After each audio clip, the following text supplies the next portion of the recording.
Imagine a river that flowed when pharaohs first built their pyramids. A river that was ancient when Babylon was the center of the known world. For millennia, these great waterways, the Tigris, the Euphrates, the Danube, the Po, have been the arteries of civilization. They have witnessed the birth and death of empires, the writing of the first laws, and the march of armies. For all of human history, they have carried our commerce, our dreams, and our secrets, burying them under an accumulating shroud of silt and sand. We believed those secrets were lost forever, drowned by time and tide.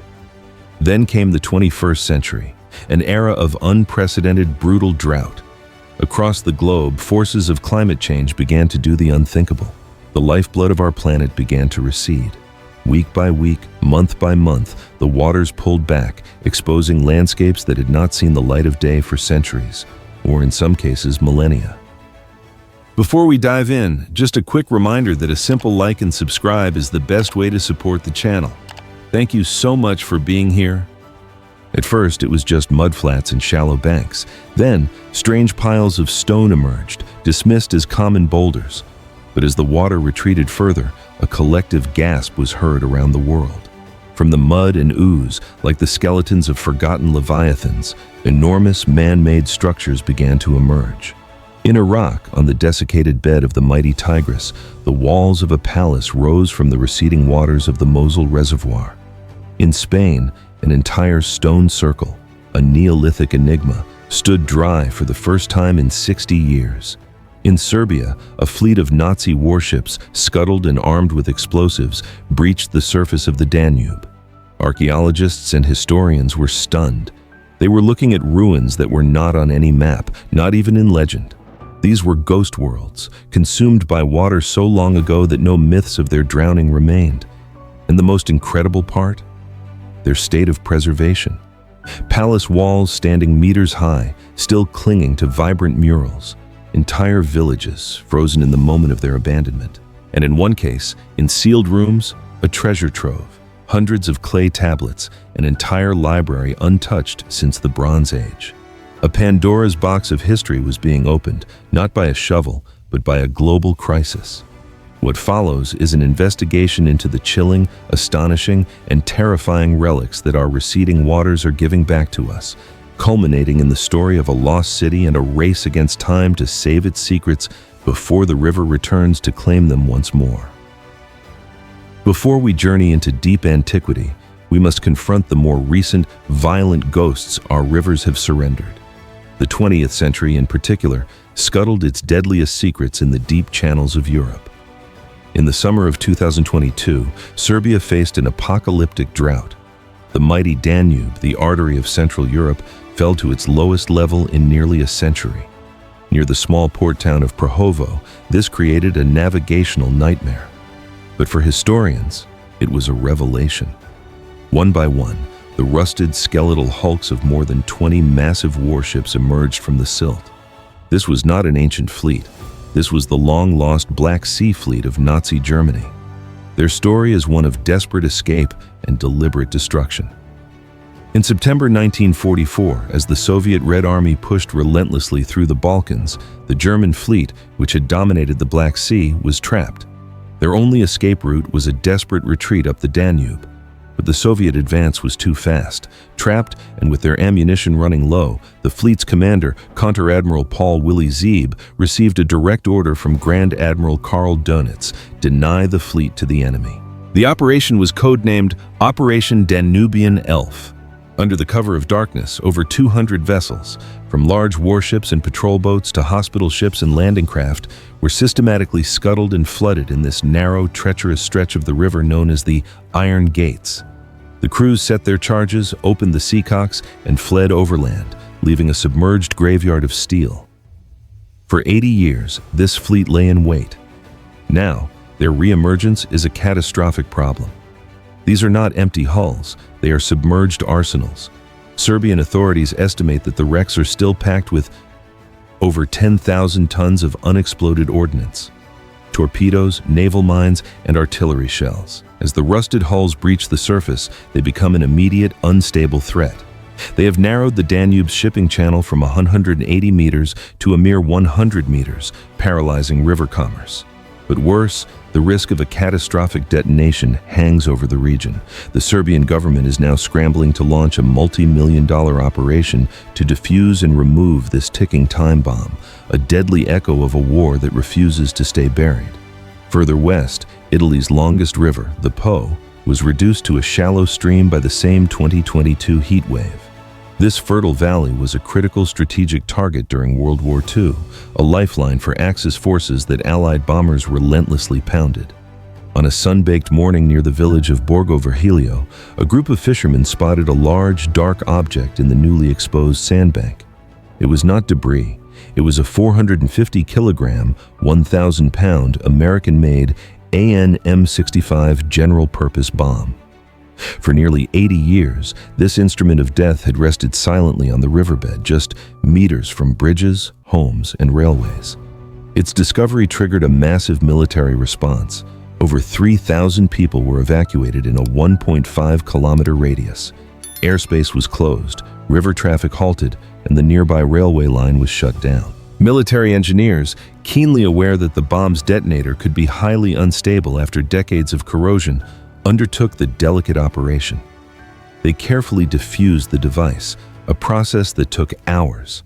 The bomb's massive casing was then transported under heavy guard to a remote quarry 50 kilometers away.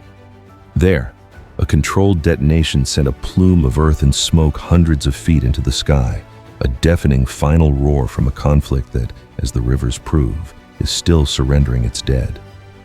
Sometimes the rivers reveal not ancient artifacts, but entire worlds frozen in time, the victims of 20th century progress. The ghost village of Aceredo. In 1992, on the border of Spain and Portugal, the village of Aceredo was deliberately and tragically drowned.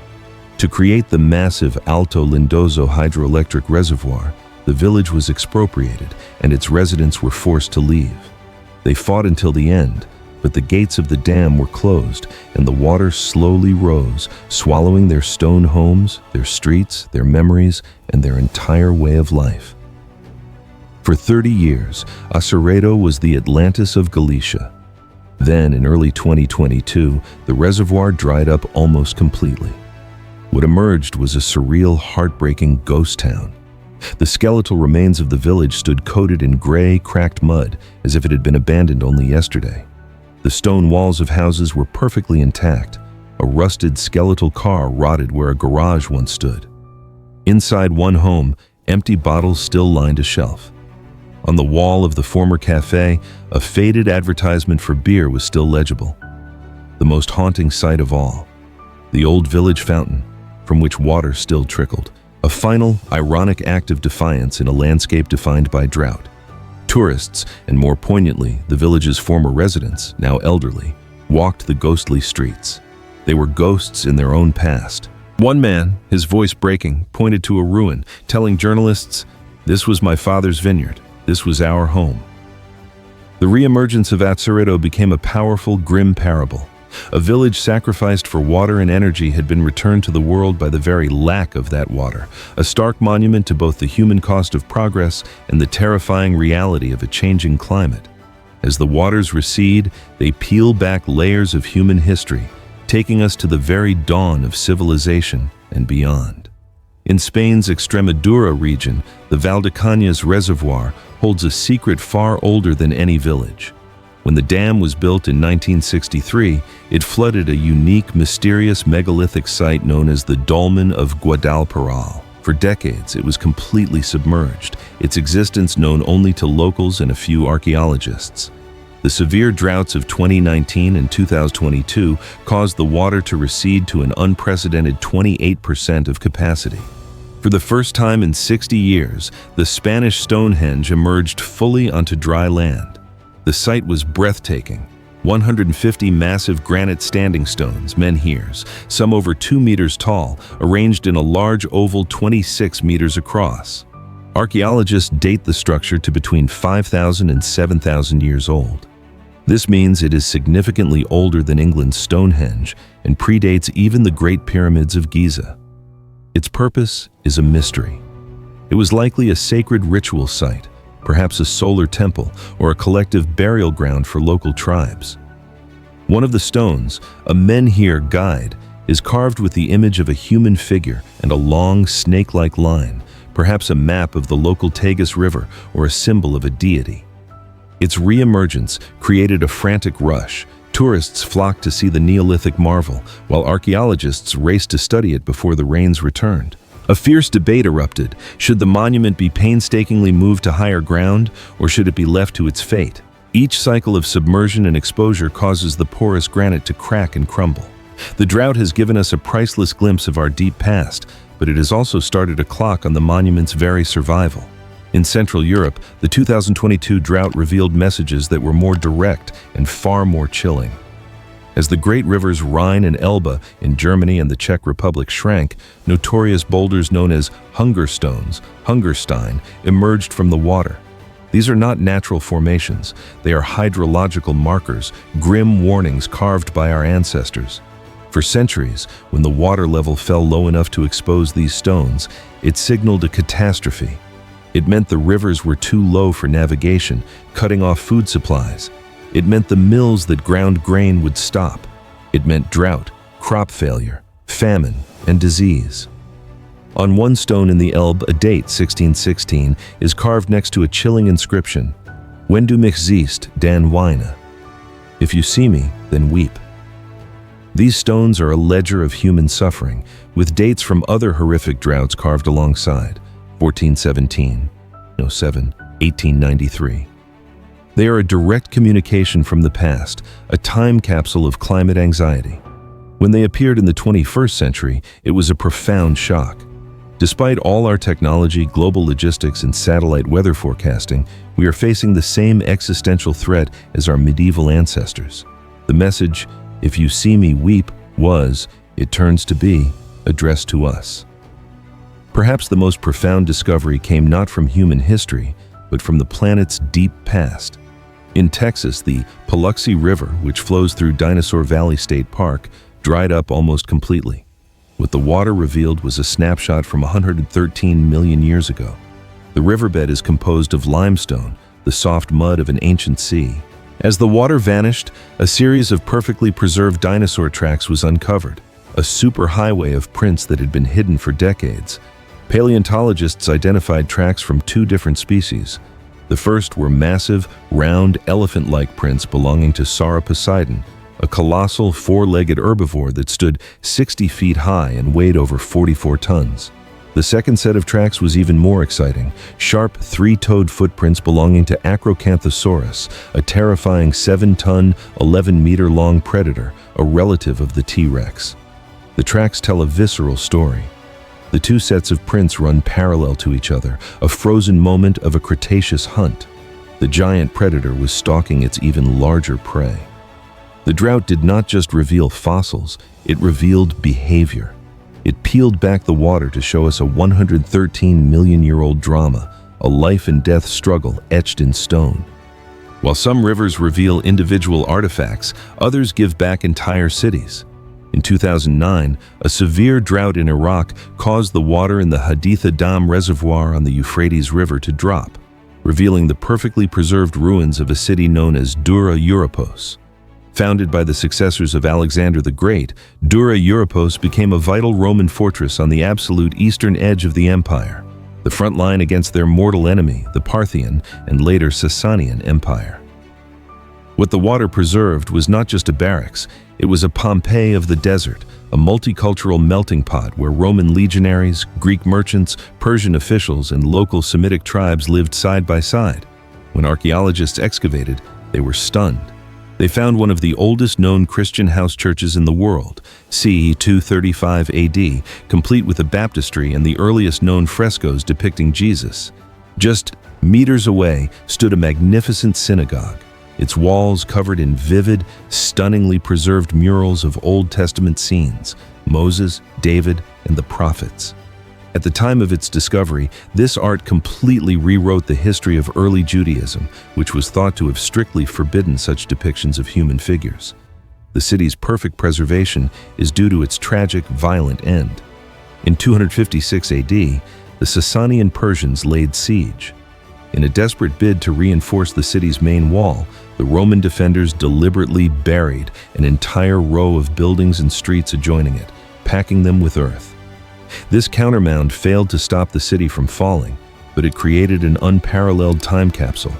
The Sasanian siege was one of the most brutal in Roman history. Archaeologists even found evidence of one of the first uses of chemical warfare, where Sasanian miners, tunneling under the city, lit bitumen and sulfur crystals to create a cloud of lethal gas, killing the Roman soldiers in a counter-tunnel. The city was abandoned and consumed by the desert, and later by the reservoir. The drought gave us a priceless window into this lost multicultural world on the edge of civilization. This brings us back to where our investigation began.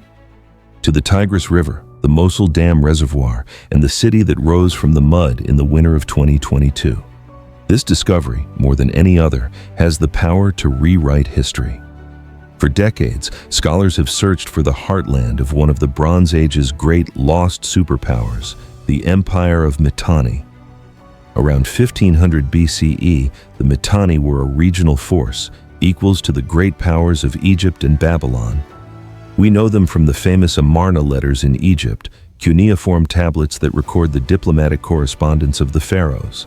In these letters, Mitanni kings like Tushratta write to Pharaoh Amenhotep III, addressing him as brother, negotiating royal marriages. Mitanni princesses were sent to Egypt and trading gold and war chariots.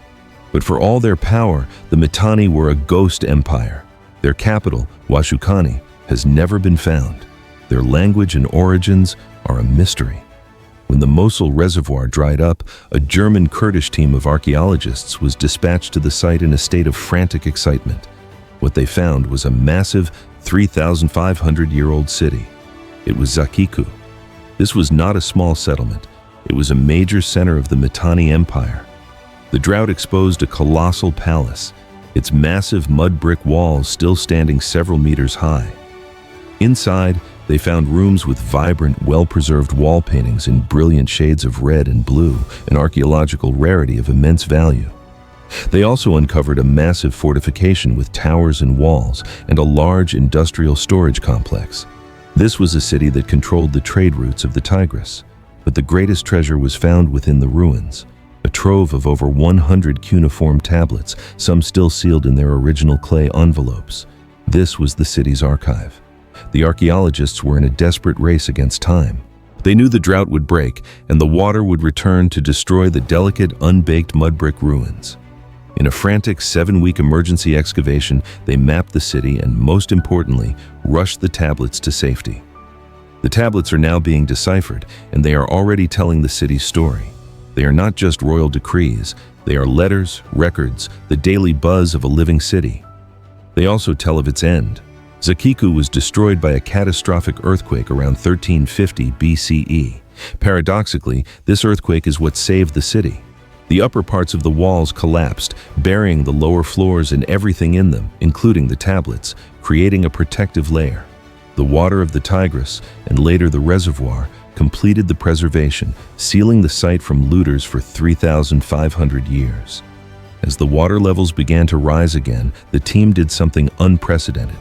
To protect the ruins they couldn't excavate, they covered the entire site with massive plastic sheets and layers of gravel, a desperate bid to shield the ancient walls from the returning water, hoping that another drought will one day give them another chance. Zakiku has now vanished once more beneath the waters of the Tigris, but its brief reappearance has given us the first real foothold into a lost empire. The river, in its distress, gave up one of its greatest secrets. Across the world, our changing planet is exhaling the past. From Nazi fleets to Neolithic temples, from Roman battle tactics to the archives of a ghost empire, the rivers are opening their books. We are in a new, strange era, an age where our uncertain future is providing a shocking, unfiltered view of our most ancient past. The only question is how many of these secrets we can save before the waters return. A huge thank you to everyone who watched this video to the end. Your support, a like, and a subscription is very important to us. And don't forget to hit the bell icon so you can always stay up to date and never miss our new videos.